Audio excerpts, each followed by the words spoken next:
Muy buenas noches, soy Jorge Rodríguez y le agradezco mucho que nos acompañe en El Mundo a las 7, aquí como cada lunes en Voces por Media Calle, el canal digital que le ofrece una gran variedad de posibilidades para que usted pueda hacer diálogo, análisis, aprendizaje y crecimiento personal.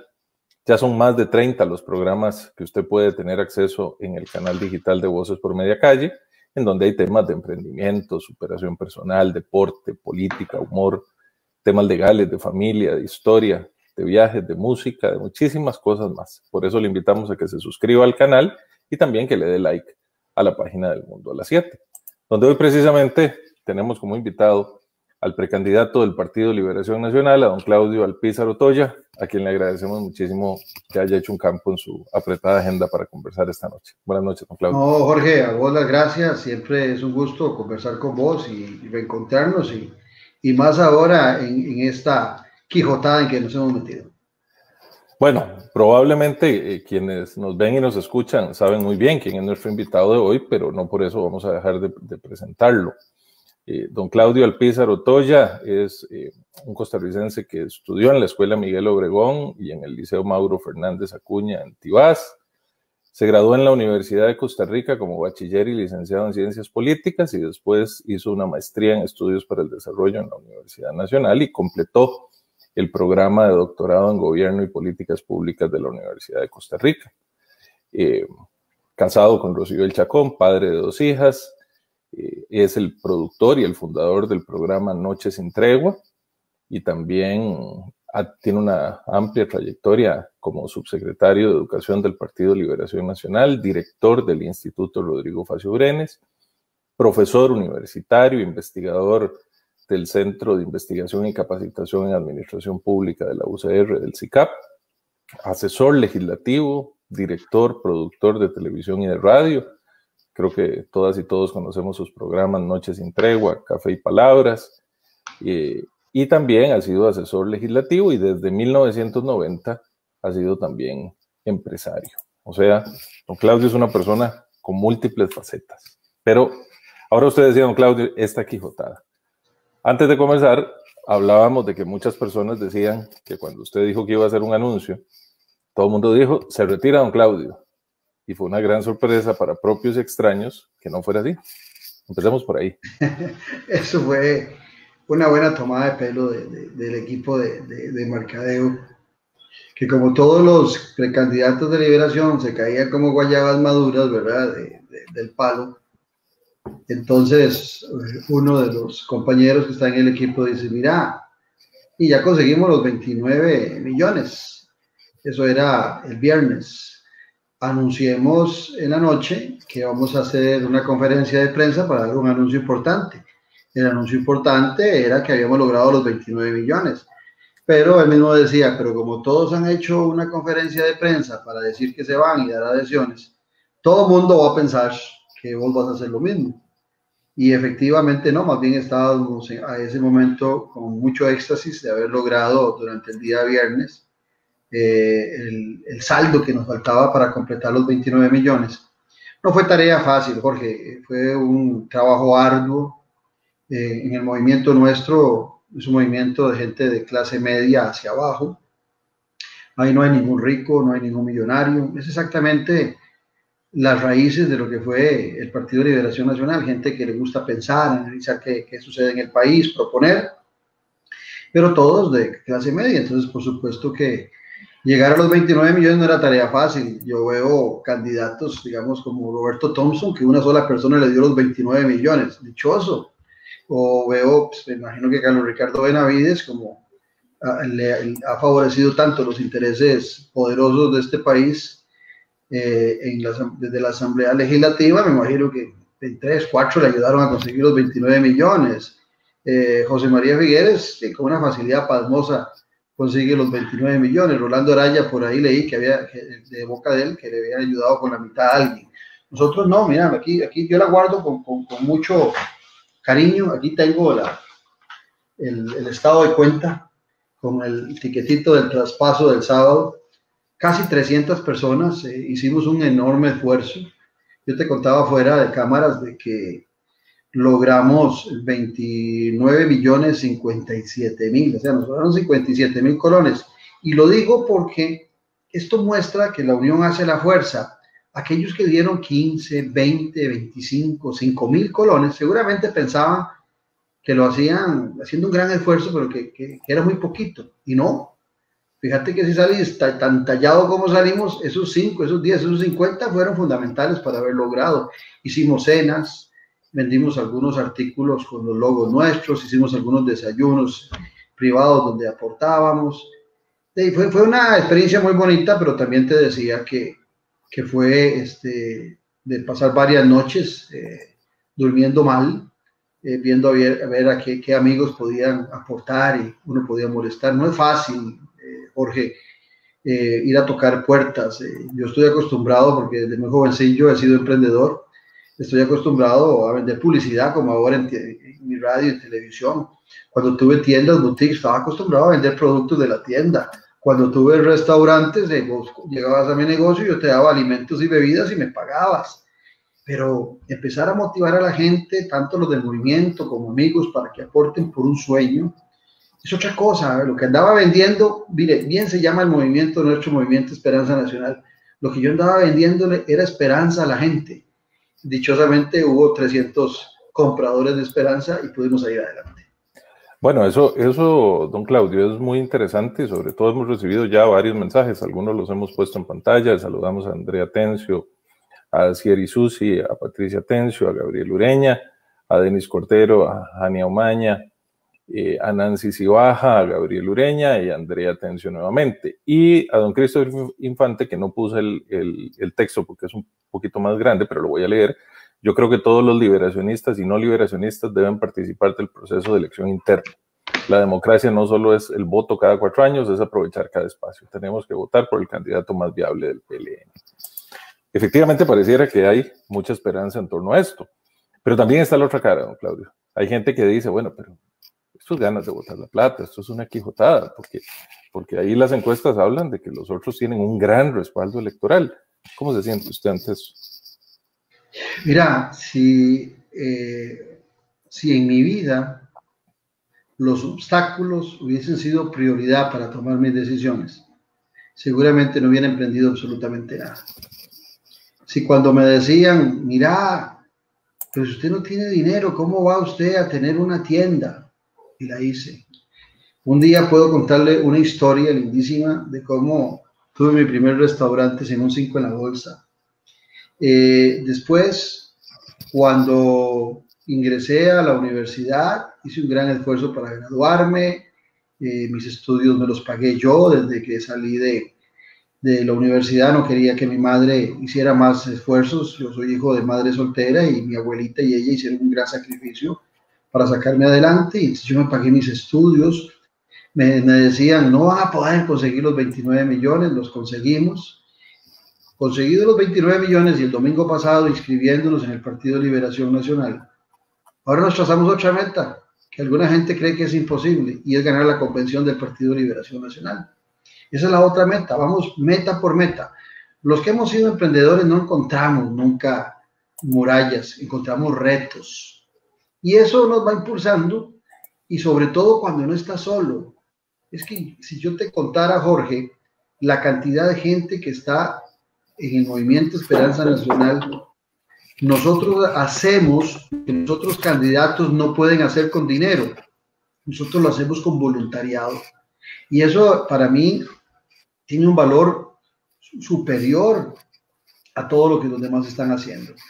Hoy salió una encuesta, creo que de Borges y Asociados, y yo he sido analista político por mucho tiempo y me acostumbré a estudiar las encuestas.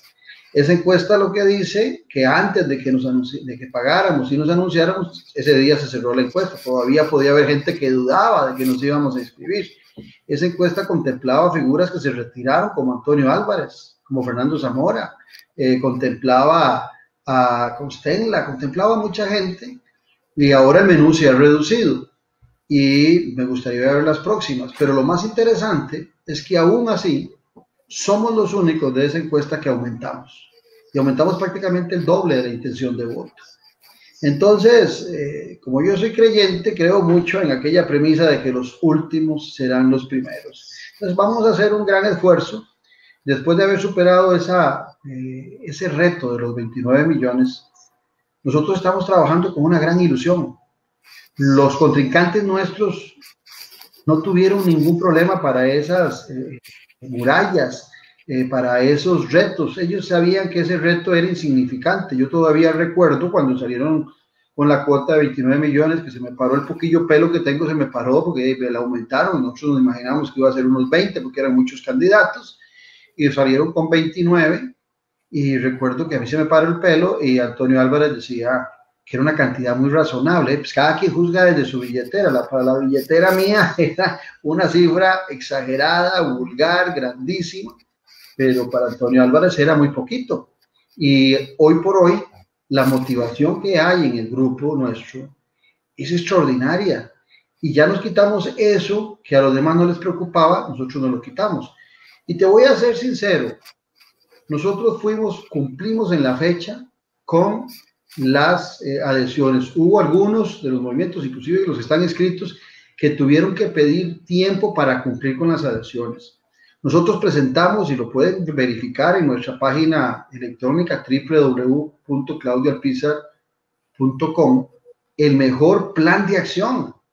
Los compañeros, tras que no tenían preocupación por el dinero, tampoco se preocuparon por las ideas.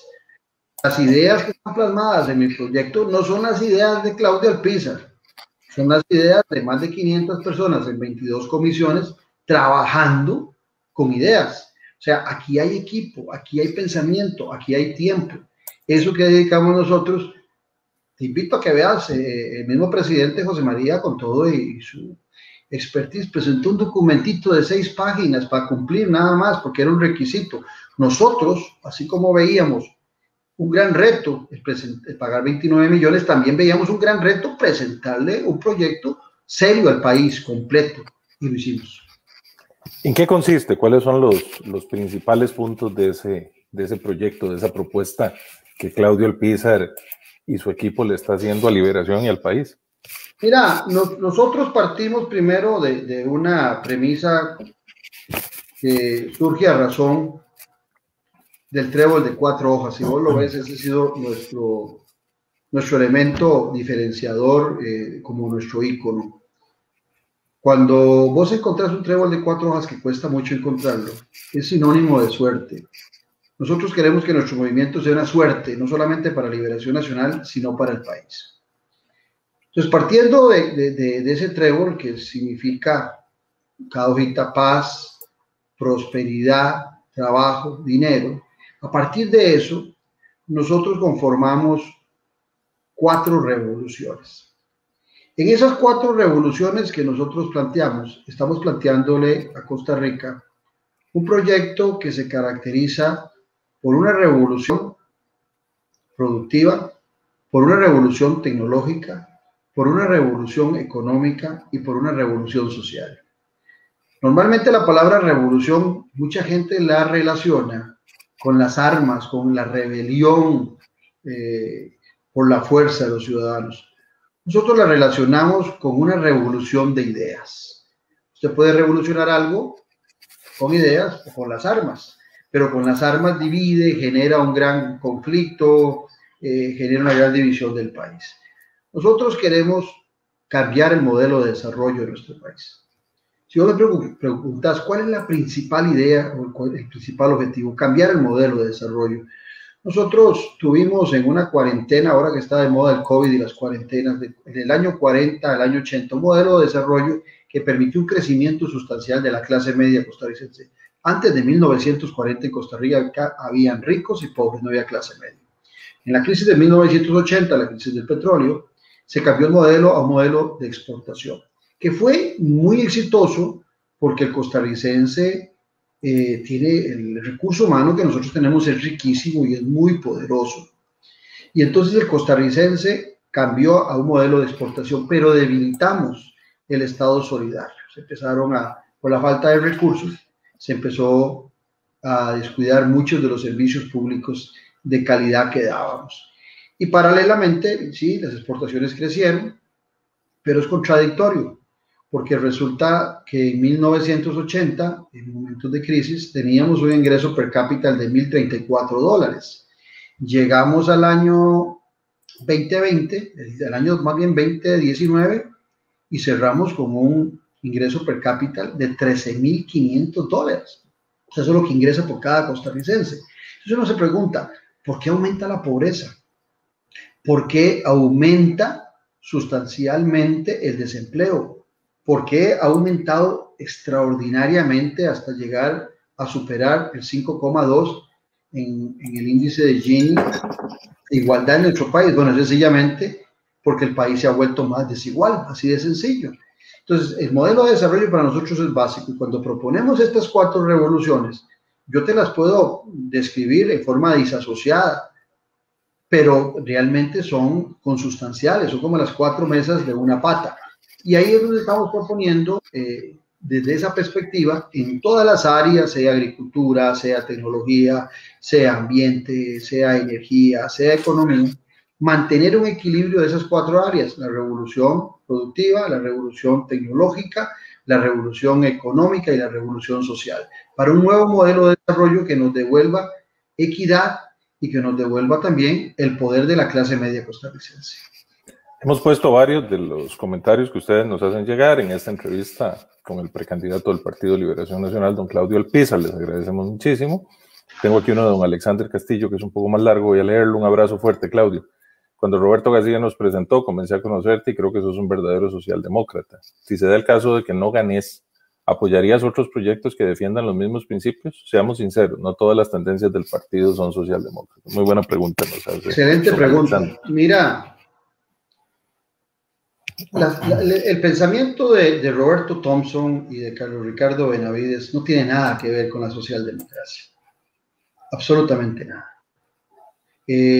Lo han demostrado, no lo digo yo, lo han demostrado con sus actitudes en la actual Asamblea Legislativa, y ellos son producto, son más jóvenes que este servidor, ellos son producto de esa liberación que empieza a tener una transformación, una metamorfosis a partir de los años mediados de los 80. Empieza a tener una metamorfosis que al principio empieza con cierto equilibrio, pero que después rápidamente Liberación es capturado por los grandes intereses financieros y económicos del país, y Liberación se olvida del campesino, del agricultor, se olvida del solidarismo, del cooperativismo, del sindicalismo. Todos esos amigos que Liberación tuvo de la clase media empiezan a ser relegados y hechos a un lado.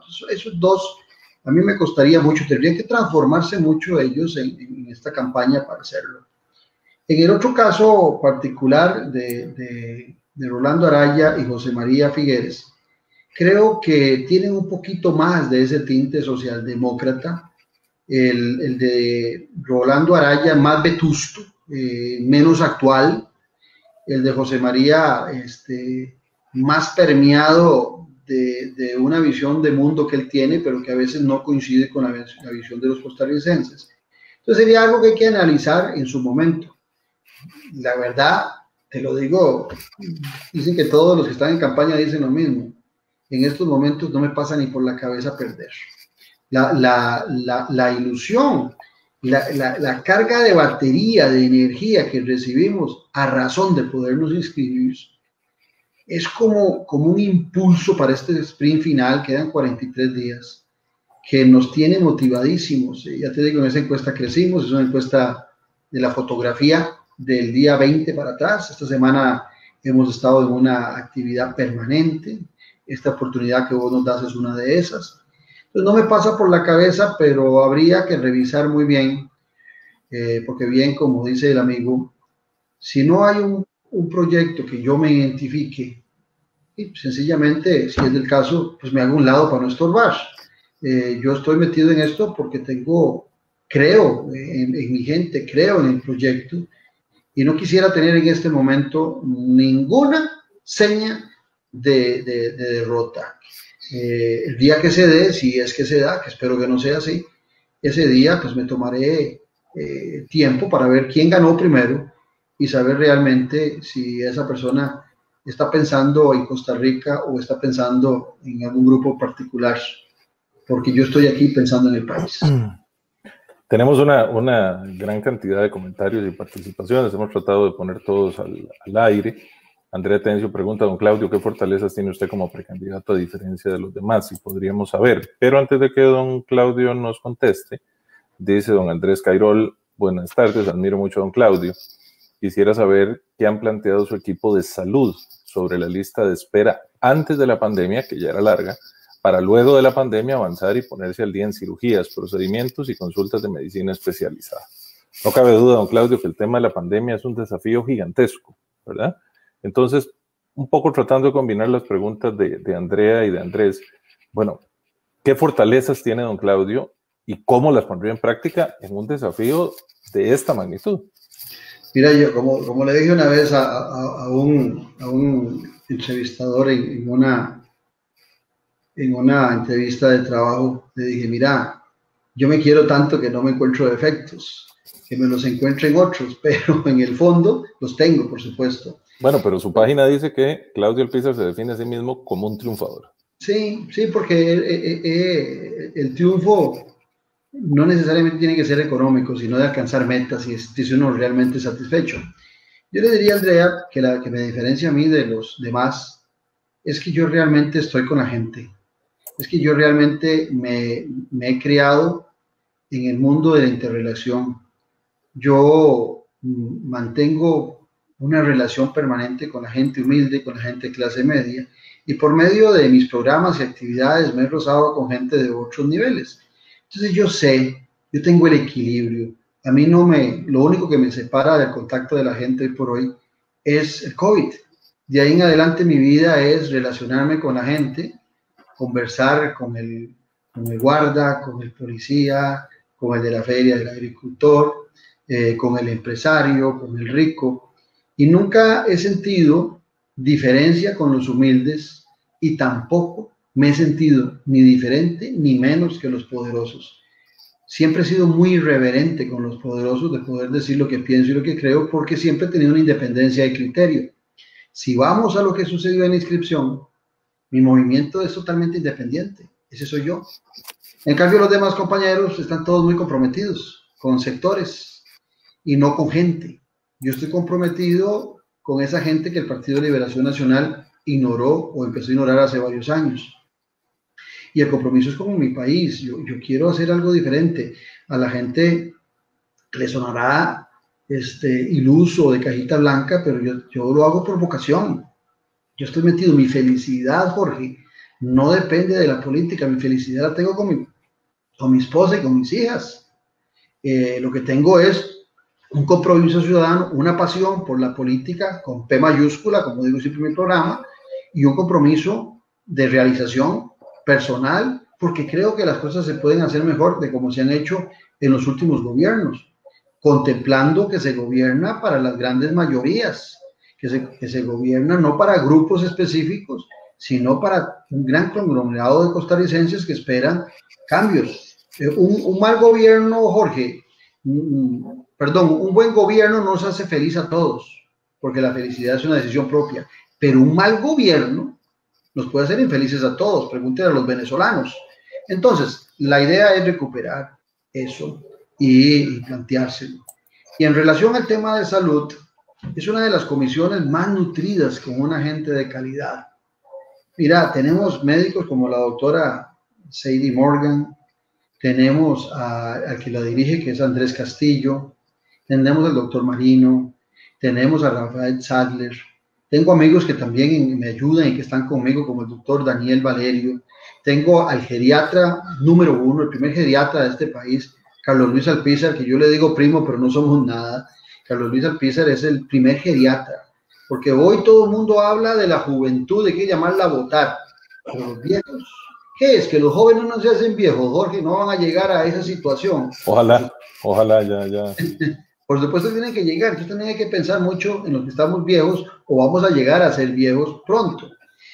Ahí nos hemos planteado mucho una revisión de lo que se viene haciendo en la Caja Costarricense de Seguro Social.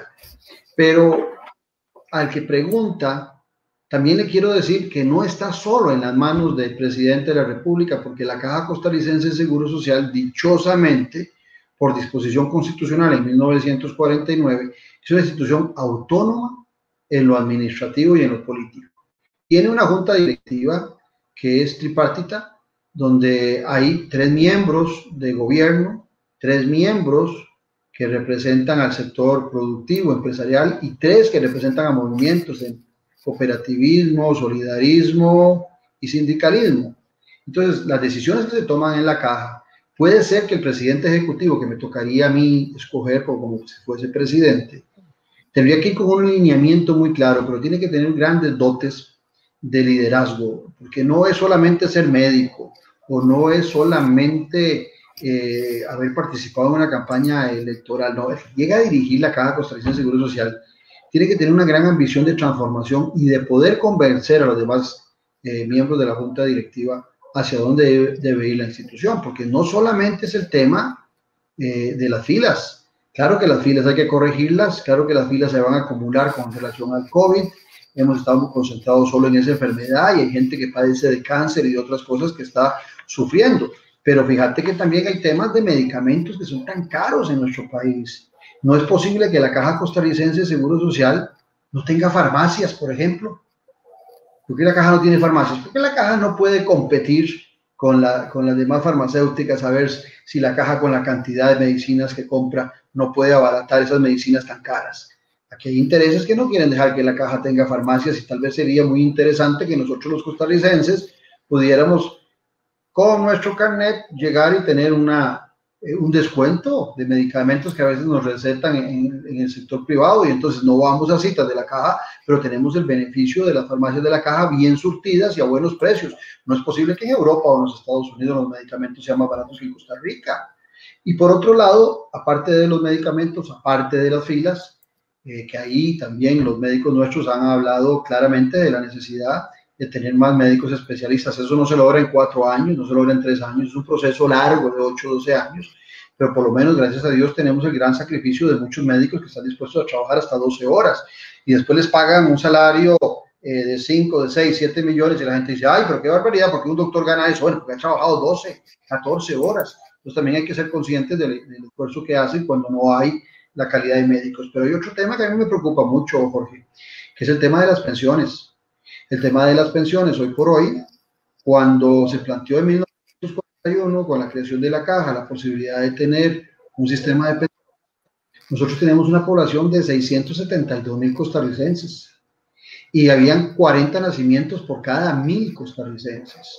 Y la expectativa de vida era 41 años. Qué interesante. Hoy, en el 2020, la expectativa de vida es el doble, casi 82 años de expectativa de vida en Costa Rica.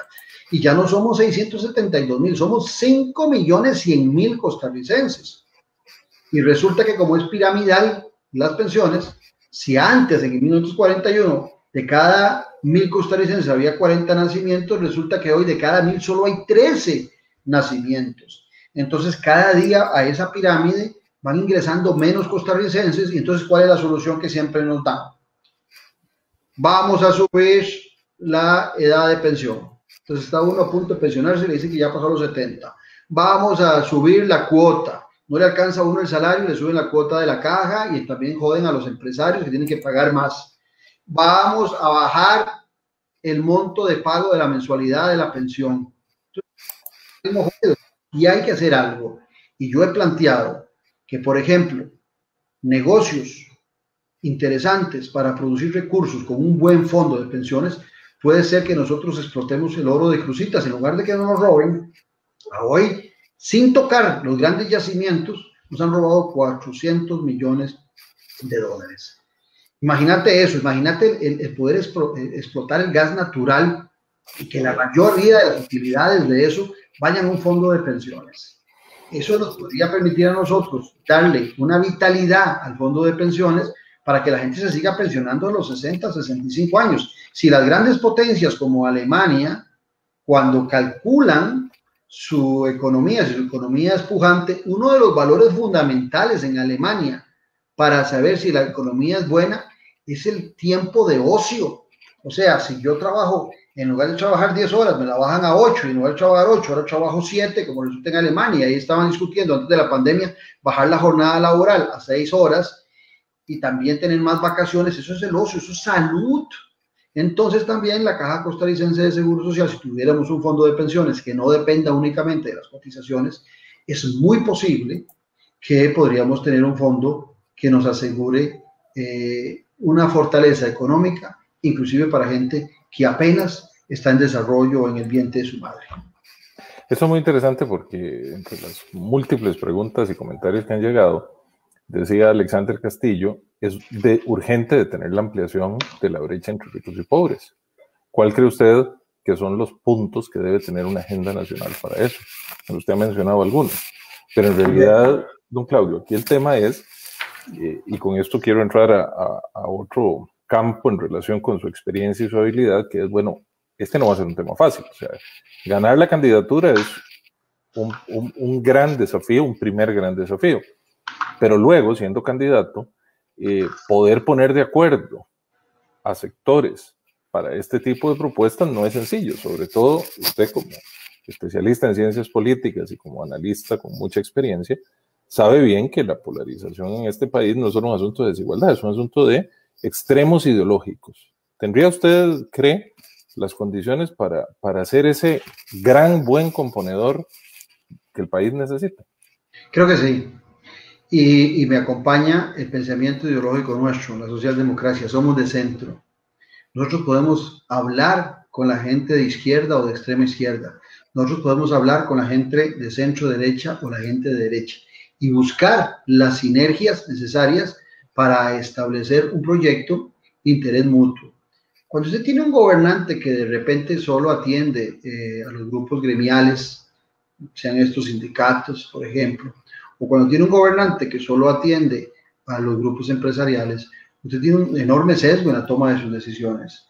Yo puedo reunirme con los sindicatos, con las cooperativas, con todos los movimientos sociales y determinar una política porque lo que me están proponiendo ellos va de camino a fortalecer al país. Igual puedo estar de acuerdo con los entes empresariales si lo que me están proponiendo a mí como gobernante viene en beneficio de la población, en la generación de empleos, en la recolección de más impuestos, en un crecimiento más sustancial de nuestra economía. Mire, eliminar la pobreza va por diferentes caminos. Es muy fácil plantear, ahí hoy en día de estos al expresidente Figueres en una propuesta que andaba circulando, de que él quería acabar con la pobreza extrema. Eso lo vienen diciendo todos los candidatos desde hace 20 años y ninguno ni siquiera ha logrado disminuirla. José María Figueres nos decía que iba a bajar la pobreza extrema y que iba a bajar la pobreza con un crecimiento de un 5%. Yo recuerdo que cuando yo daba las clases de política económica en la Universidad de Costa Rica, una de las premisas fundamentales para bajar para tener un crecimiento sustancial que pueda bajar la pobreza, requiere de un crecimiento de un 7%. Entonces, cuando un candidato te dice que con un 5% va a acabar con la pobreza extrema, no me da la fórmula. La fórmula no funciona. Entonces, aquí vamos a requerir no solamente, después de esta pandemia, programas sociales bien trabajados, que no se vaya todo el dinero en gastos administrativos o que no se haga un óleo como se hizo con el bono proteger por el partido gobernante, el Partido Acción Ciudadana, por el presidente Carlos Alvarado, sino que se va a requerir que esos programas estén bien puntuales. Pero por otro lado también hay que ir metiéndole ayuda desde la preparación económica, desde la preparación en educación, desde la ayuda social a muchos grupos, pero con la visión de que se independicen, porque no puede ser tampoco que el Estado costarricense tenga gente con una infancia perpetua, que se le ayuda y nunca se desteta del Estado costarricense y no se vale, porque atrás vienen otros que requieren ayuda del Estado. Entonces, disminuir la pobreza va por tener una economía más boyante, el mayor crecimiento, y lo fundamental es la credibilidad. Si no hay confianza en el gobernante, la economía no se va a reactivar. Jorge, vos sabés mucho de estos temas. si la economía costarricense está como está hoy en día es porque no hay confianza. La gente tiene la plata en el banco, debajo del colchón, en un certificado a plazo, lo que sea, pero no la saca.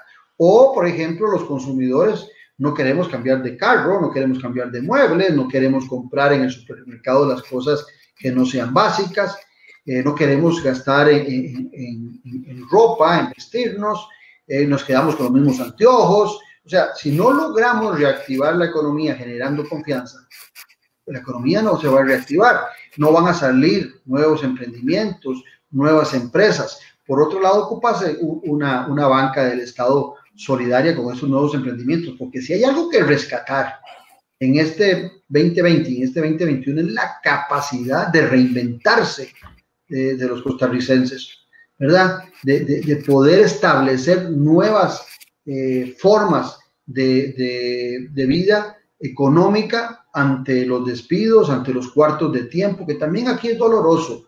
Mire, yo le digo sinceramente, el gobierno se ha prestado para que no haya responsabilidad con muchos empleados privados, en donde se les ha ya por 4 veces permitido a las empresas privadas reducir las jornadas laborales. Y entonces, claro, yo entiendo que es que se reducen porque no hay capacidad, pero hay mucha gente que ha terminado tirando la toalla porque lleva, qué sé yo, un año y medio trabajando cuartos de tiempo, y cuando renuncia pierde sus derechos de liquidación.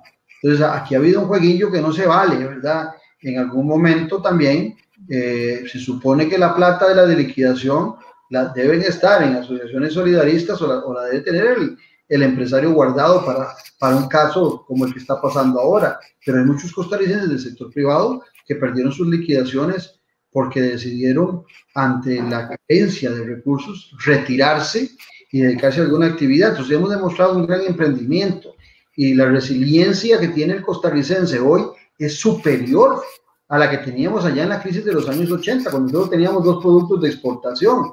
Entonces, hoy ese emprendimiento en el país, si queremos reactivar la economía, generar empleo y disminuir la pobreza, ocupa una gran inyección de capital, ocupa también la orientación de muchas instancias del Estado para que le ayude a la gente en planes de negocios, cómo establecer un plan de negocios.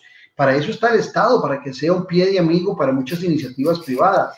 Pero aquí también requerimos un cambio de actitud de los empleados públicos. Y los empleados públicos que no han sufrido lo que están sufriendo los empleados del sector privado estuviesen muy comprometidos con estos ciudadanos, con sus hermanos, dándoles los mejores servicios en todas las áreas y ayudándolos a salir adelante, téngalo por seguro que no habría ese choque de opiniones que se da hoy, o esa guerra que se ha establecido entre el sector público y el sector privado.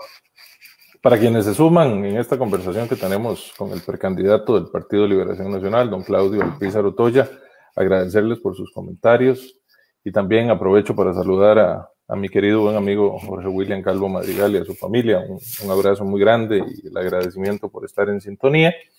Y voy a leer rápidamente algunos de los comentarios. Don Francisco Arguedas dice: me gustaría saber quién es de extrema izquierda en Costa Rica y si hay izquierdas en Costa Rica. Don Alexander Castillo, sé que es un tema sensible, va a impulsar medidas relacionadas con las recomendaciones de la Comisión Legislativa de los Panama Papers. Doña Andrea Tencio nos dice: cierto, las alianzas son fundamentales para el sector privado, tenemos que traer capital económico extranjero a Costa Rica. Don Didier Badilla: aprovechemos nuestros recursos respetando el medio ambiente. Don Julio Medina dice: los gobiernos no crean empleo, no generan riqueza tampoco. Cada centavo que el gobierno tiene, alguien primero lo sudó de su frente trabajando y pagando obligatoriamente impuestos. Los empleos y la riqueza los generan las empresas y los individuos emprendedores. El gobierno tiene que garantizar el libre mercado total y un Estado de Derecho funcional donde los contratos sean respetados. Voy a leer dos más. Don Claudio, don Jimmy Fernández dice: muy bien, Claudio, me gusta sus ideas claras, dice qué y cómo para caminar al cambio. Y Mayela Pantoja, de extrema derecha, ¿qué es eso? Entonces, ahí tenemos ya una ráfaga de preguntas, don Claudio. Interesante. En el péndulo ideológico hay extrema izquierda y extrema derecha, en Costa Rica la hay. Me llama la atención que uno de tus oyentes hablaba de que es la extrema izquierda, después otro preguntó que era la extrema derecha. Bueno, son de los dos extremos que al costarricense nunca le han gustado. Y los encontramos en nuestro país. Qué sé yo, en algún momento el movimiento libertario, el partido de Eli Feinstein es un movimiento de derecha extrema. Movimientos de izquierda, bueno, hubo en el pasado el Partido Comunista, el más tirado a la izquierda hoy en Costa Rica es el Frente Amplio. Hay movimientos de centro que han sido el socialcristianismo y la socialdemocracia. La socialdemocracia un poquito más al centro y un poquito a la izquierda, y la socialcristianismo al centro y un poquito a la derecha. Así funciona el péndulo ideológico, y sí existen esos movimientos. Inclusive aquí hay gente muy afín a gobiernos como el de Venezuela, por decir algo, o como el de Cuba. ¿Cuántas veces no oye uno a hablar a la gente abiertamente sobre eso? O hay algunos que son muy afines a los movimientos de extrema derecha, Donald Trump, o por ejemplo en Europa, y los defienden a capa y espada. Ahí había un comentario que decía que los gobiernos no producen riqueza. Perdón, los gobiernos bien dirigidos producen una riqueza extraordinaria en educación, en la formación de su gente, en el cuidado del medio ambiente, en el cuidado y la sana explotación de los recursos naturales, en la salud pública. Claro que produce riqueza. Ahora, para algunos riqueza es nada más billete. Desde esa perspectiva se equivocan. El Estado pone las reglas del juego. ¿Usted cree que en una libertad de mercado absoluto los más poderosos van a nutrir, si no es que el Estado los obliga a pagar impuestos, a pagarlos? Veamos, hay que se habla de impuestos. Claro, ¿cómo no vamos a estar recargando en los gobiernos? Solo se les ocurre recargar y recargar la carga impositiva sobre la clase media. ¿Y cómo no lo van a hacer? Si la incapacidad que ha demostrado el Ministerio de Hacienda en cobrar impuestos, y sobre todo los impuestos a esos que dice, que nos veía ahora, de que producen mucha riqueza. Bueno, ¿riqueza para quién? Es que, bueno, que producen empleo, perfecto, pero también hay una responsabilidad social.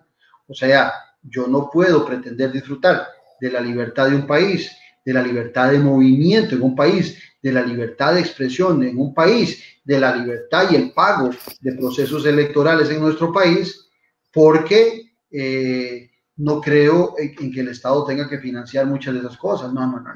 Hay que tener conciencia. Hay muchos que son contra el Estado solidario y se han beneficiado, han ido a escuelas públicas, a colegios públicos, a universidades públicas, y después menosprecian toda esa ventaja que les dio un Estado solidario.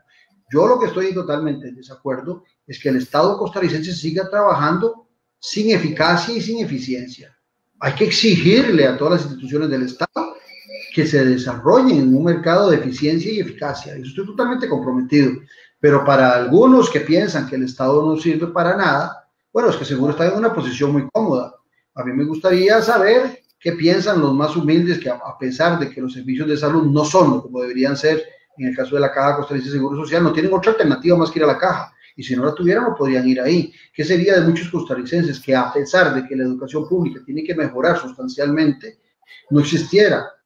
¿Podrían los costarricenses humildes ir a la escuela privada y al colegio privado? No. Entonces aquí es donde ocupamos nosotros un Estado solidario que genere un desarrollo eficiente y eficaz para esos que nacemos. Y óigase bien, me incluyo porque nací ahí, en una situación desfavorable. Si no hubiese sido por ese Estado solidario, Claudio Pizar no hubiera podido ir a la escuela primaria y secundaria pública, no hubiera ingresado a la Universidad de Costa Rica, no hubiera hecho sus estudios en la Universidad Nacional en posgrados. Entonces, ¿por qué? Porque existía un Estado solidario, pero es que es muy rico ahora para muchos renegar de esos beneficios. ¿Cuántos costarricenses que hoy critican el Estado nacieron en una clínica pública? Mire, yo pongo el ejemplo mío. Mi madre nació, porque lo he vivido, es que yo soy como ustedes, yo sé de lo que estoy hablando. Mi madre nació en Río Cuarto de Grecia, en una casa, con una partera. Esta criatura ya no nació en San Juan de Dios, y tenía yo pediatra a la par mía, y mi madre tenía ginecólogo. Eso se le dio al Estado costarricense, pero para algunos pretenden que la medicina sea privada, porque ellos pueden pagar, y los que no pueden, ¿cómo hacemos? Que la educación sea privada, y los que no pueden, o que la seguridad, algunos pretenden de que todo el mundo esté armado y que cada quien se defiende, y los que no pueden vivir en un condominio, en muchas circunstancias, es el Estado el que tiene que darles eso. Aquí el tema es un Estado eficiente y eficaz, pero jamás un Estado que se olvide de una gran cantidad de costarricenses que no tienen los recursos, como algunos pocos, para pagar por todos sus servicios. Claudio, este es un cliché siempre en los programas, pero el tiempo se nos va rápidamente y hay varias preguntas interesantes que no quisiera dejar de pasar por alto, perdón. Don Marvin Peraza pregunta, ¿cómo ve usted el tema del ICE y cómo lo vería en un eventual gobierno? Don Maynor Quesada pregunta sobre el tema del Recope, ¿verdad? Y hay varias personas, doña Lucía Monge, doña Nancy Cibaja, don Jimmy Fernández y don José Luis Alfaro hablando sobre sus propuestas que le parecen bien guiadas con inteligencia y sensatez. Yo quisiera, además de esas dos preguntas, usted ha hablado justamente en los últimos días sobre el tema educativo y vincularlo a estándares internacionales. Quisiera, si en estos minutos se puede referir, por favor, contestar el tema del ICE y de Recope y dedicar unos minutos al tema de la educación. Perfectamente. Mira, antes había una pregunta que fue muy interesante que no le entramos, y es la necesidad de la inversión extranjera, correcto. Esa se nos quedó ahí en el tintero. Ya, y es fundamental. Pero aquí, clase que un extranjero tiene que implorar para poder venir a invertir en Costa Rica. Y hacen las transferencias de un banco norteamericano o canadiense a Costa Rica y le piden de todo, como que esos bancos no controlaran si esos recursos vienen de buena fuente o no lo vienen. La inversión extranjera es fundamental para el desarrollo. Inclusive ayer tenía a David Patey en mi programa Noches sin Tregua y él planteaba todas las vicisitudes y todas las complicaciones que tiene la gente que quiere invertir del extranjero en Costa Rica. Veamos el ICE.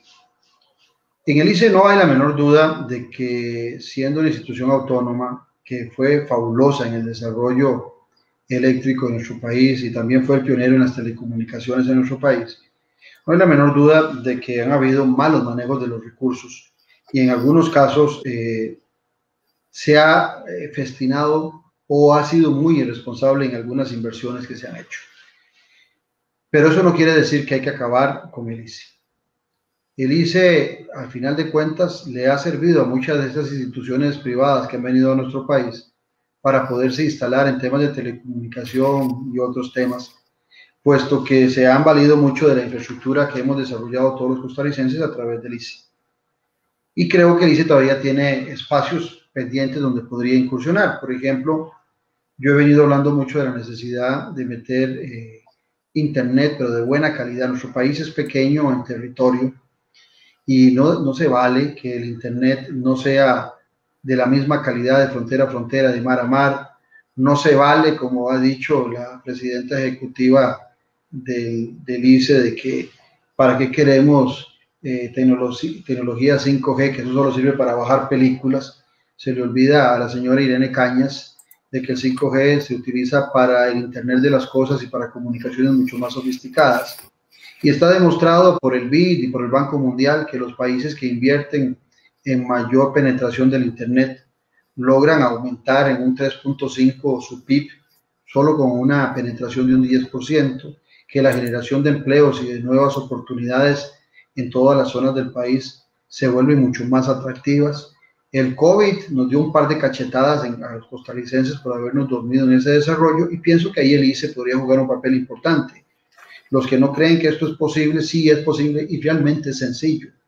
Nosotros tenemos un fondo, Fonatel, el Fondo Nacional de Telecomunicaciones, que está bien gordito en recursos y tenemos la expertise a nivel nacional para el desarrollo de infraestructura en tecnología del ICE. Entonces el ICE tiene mucho que hacer. Por supuesto que hay que buscar cómo corregir esa matriz eléctrica en el ICE, porque esa matriz ha subido mucho de precio. Y por otro lado también el tema de que suba de precio ha hecho que sigamos los costarricenses importando algunos productos del exterior. Por ejemplo, en muchas industrias y empresas, para ahorita caer en el tema del Recope, se ha estado importando el GLP, el gas licuado del petróleo, porque el gas abarata los costos en relación a la electricidad. Qué sé yo, le pongo un ejemplo muy sencillo, es diferente cocinar en un restaurante con electricidad y recibir un residuo impresionante a cocinar con gas, pero nosotros tenemos la posibilidad de explorar y de luego aprovechar, si lo logramos definir bien, el gas natural. Eso podría ser una energía muy útil. Los países desarrollados la han definido como el puente entre dejar las energías fósiles y pasar a energías limpias.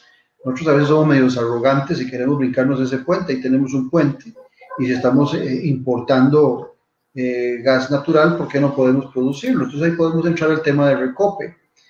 Recope es una institución que ha sido exitosa, que la han venido desmembrando desde el momento en que la dejaron le evitaron ser una refinadora y pasó a ser solo una distribuidora de derivados del petróleo. Pero aquí viene el otro tema, el ataque constante y directo sobre Recope que hacen muchos costarricenses es sobre el valor del precio de la gasolina, del búnker, del diésel, de los derivados del petróleo. Pero yo creo que es importante que los que nos están viendo y escuchando sepan que nosotros no producimos nada de eso, que todo lo importamos, y cuando usted importa algo que no produce es mucho más caro. Nosotros nos hemos negado a producir gas natural, no queremos hacerlo. Nos negamos, por ejemplo, a explotar el oro en Cruzitas y preferimos que nos lo roben, porque nos sentimos más tranquilos con nuestra conciencia ambientalista cuando nos lo roban que cuando lo explotamos, aunque exista una gran inseguridad y un nivel de pobreza muy alto en Cutris y en la frontera norte. Por otro lado, también, cuando hablamos de derivados del petróleo que importamos, tenemos que tener claro que lo que ha encarecido a estos, por ejemplo, en el caso particular de la gasolina, es que de 100 colones de que invertamos en gasolina, 45 colones es el precio de importación. Eso es lo que pagamos por traer la gasolina. Y hay un 37% que es de impuestos. Entonces estamos hablando de un 82% que es entre el precio y los impuestos. Yo creo que deberíamos revisar los impuestos, a ver cuáles de esos impuestos se pueden reducir. Pero, por ejemplo, hay unos impuestos que van a las universidades, como a la ANAME, para investigación. Hay un impuesto que es FONAFIFO, que es para el desarrollo ambiental. Entonces también lo podemos quitar, pero no estaríamos llevando dinero para la protección del medio ambiente. Hay dineros que van a las municipalidades para el desarrollo de caminos vecinales y demás. También lo podemos bajar. Ahora, hay un rubro muy gordo, que creo que supera el 60% de esos impuestos, que va a Hacienda Pública. Ese creo que hay que revisarlo. Eso bajaría sustancialmente. Cuando la gente le pasa la mano a Recope por los gastos administrativos, apenas representan los gastos administrativos un 7%, de 7 colones de 100. Y en esos gastos administrativos no solamente van salarios, hay un polioducto que hay que atender, hay puertos de recepción que hay que atender y que darles mantenimiento. Entonces, el tema de la solución de abaratar el precio de la gasolina no pasa, como creen algunos, de abrir el monopolio para que vengan otras empresas a vender gasolina. El Recope tiene la gasolina sin impuestos más barata de Centroamérica y la de mejor calidad. El tema está en que se cargó mucho de impuestos a la gasolina costarricense, pero repito, es un producto importado. Es que si traemos empresas privadas del exterior van a distribuir. Mire, primero la gasolina y los derivados del petróleo, como el diésel para el servicio público, son recursos de seguridad nacional. Y desde esa perspectiva, el ICE en toda su historia nunca nos ha faltado la gasolina, ni el diésel, ni derivados en nuestro país. La distribución siempre ha sido buena.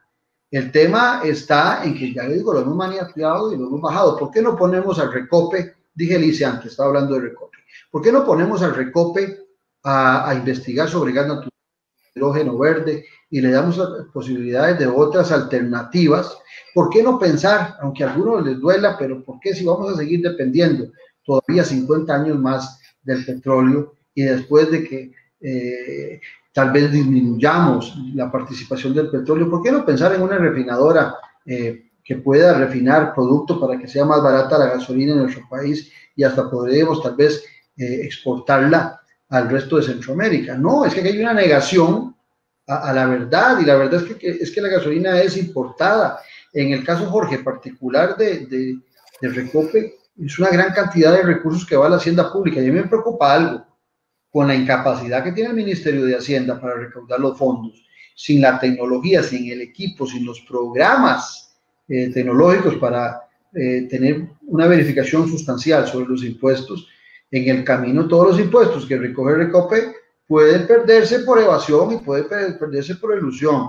En estos momentos llegan completicos y se recogen hoy y mañana están en la Hacienda Pública. Entonces, por ahí va el tema. Y en el caso de la educación, Nosotros hemos planteado retomar una meta que sea una oferta educativa 24/7. Hemos planteado prepararnos para una cuarta revolución industrial, donde estemos muy conectados en educación, en ciencia, en tecnología, en ingeniería, en matemáticas, y que en esas áreas haya un buen espacio para las mujeres, que las mujeres no estén normalmente mandadas a estudiar otro tipo de actividades cuando estas son las competitivas.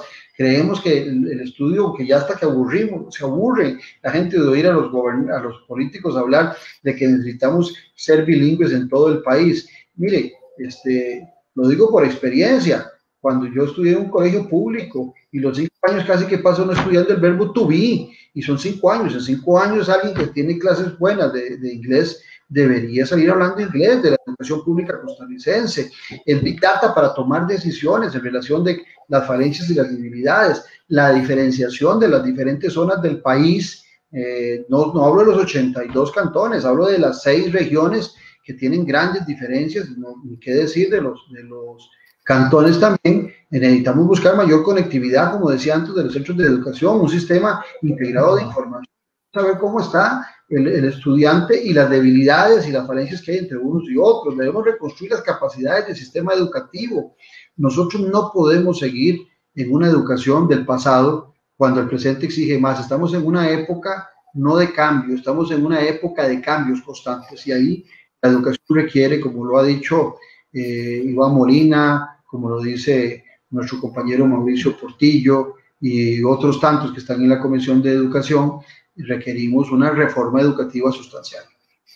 Don Claudio, nos va a faltar mucho tiempo para algunos temas que se nos quedan en el tintero, así que le dejamos abierta la invitación, si hubiera ocasión antes de la convención, y si no, evidentemente también para analizar los resultados.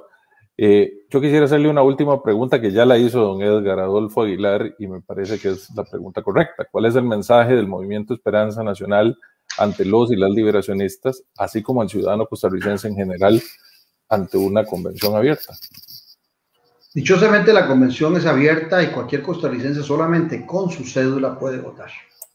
Lo único que tiene que firmar es un padrón, igual que como se firma en las elecciones nacionales, que uno firma un padrón para atestiguar que llegó, y después su cédula para que le den las papeletas. Nosotros estamos invitando a todos los costarricenses, estamos invitando. Liberación era un partido que superaba el 40% de la población. Se le fue, hoy es un partido de 16 puntos. A Liberación se le fue aproximadamente un 25% de gente, le quedó un 14% del total del padrón. Estamos invitando a esa cantidad inmensa de liberacionistas que se fueron, que regresen a Liberación a votar por nosotros, que nosotros somos realmente una alternativa fresca y diferente. Los otros 4 adversarios son un poco más de lo mismo de lo que ha estado viviendo Liberación Nacional en las últimas décadas, y les estamos proponiendo un grupo fresco de gente buena, con conocimiento, no solamente técnico, práctico, académico, sino también con un conocimiento de lo que cuesta la vida y de lo que cuestan las cosas para ejercer gobierno. Queremos un gabinete renovado, con gente capaz, no improvisar a nadie en ningún puesto. En los demás adversarios, si ganamos, seguramente sumaremos algunos que son gente que nos parece que también vienen a renovar, y que vayan a votar también todos aquellos costarricenses que no tienen partido. Hoy el 65% de los costarricenses no tienen partido.